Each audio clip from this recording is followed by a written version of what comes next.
I'm Ethan Kleinberg, Professor of History and Letters at Wesleyan University and current Executive Editor of History and Theory. I'm Brian Fay. I'm Professor of Philosophy at Wesleyan University and the former Executive Editor of History and Theory, which I was for the last 20 years, and just have stepped down at that and turned the reins over to Ethan.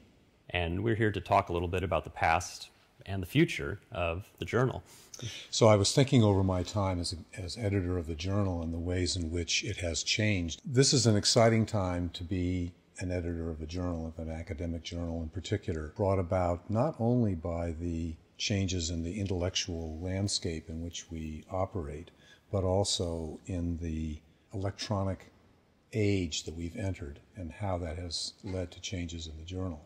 One of the things that's so exciting for me right now is that while History and Theory was one of the first journals to embark on digital publishing and really get into that, one of the things that made it stand out is it wasn't interested in digital publishing for the sake of digital publishing, but in fact to get the quality articles and the exciting work that was being done in the theory and philosophy of history out to a community of scholars, and in fact to create a larger community of scholars. Yeah, in fact, I would say that what has happened in the last 25 years and is going to happen more is thinking of the journal instead as the creation of an intellectual network of people that the journal is meant to create and feed.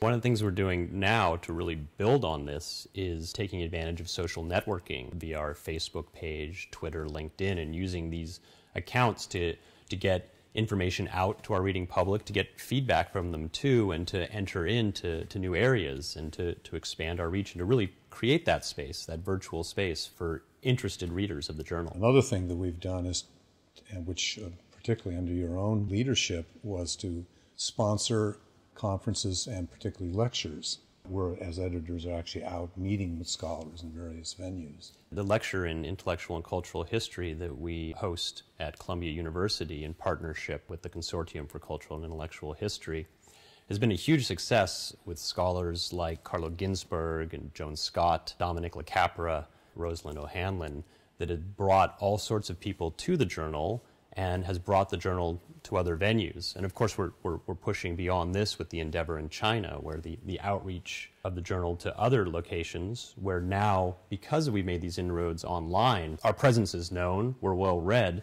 but now we're actually going there and having conversations with scholars. It began with a contingency from the Chinese Academy of Social Sciences, who were on a tour of universities, and they were going past Harvard, down to Yale, down to Columbia, and they wanted to come and meet with the editorial board of History and Theory here at Wesleyan. And of course, we had a great talk with them and a great meeting, and they were very excited about what we did. And one thing that struck me about this is, it's interesting, in the United States, it's often thought that the philosophy of history or theory of history, ways of thinking about the past in a sophisticated manner, is a rather esoteric and small subject. But in a place such as China, it turns out to be a huge and important part, not just of academics, social and political life as well, and they were very excited about bringing us to China and starting this conversation about the ways we work through the past, we think about the past.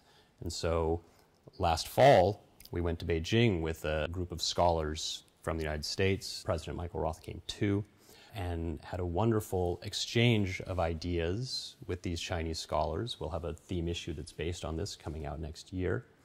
And then we'll continue it. In fact, there's going to be a conference here in 2013. That's right. Where the Chinese scholars will be coming here. Right, and we'll be hosting them. We're hoping that this will continue.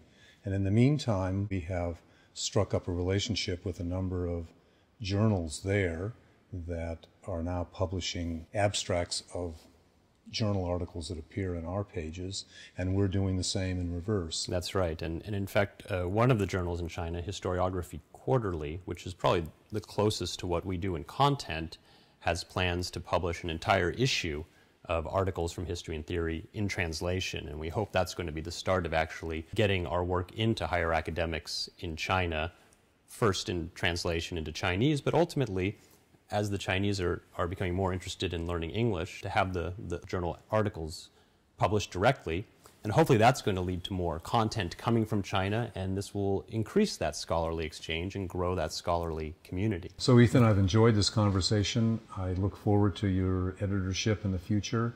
I'm going to miss being part of the journal, but I'm looking forward to the changes that you're going to bring about. Well, thanks so much, Brian. This has been a lot of fun, and I appreciate your confidence, and we'll certainly miss you too. So, thank you very much. Yeah, thanks for watching.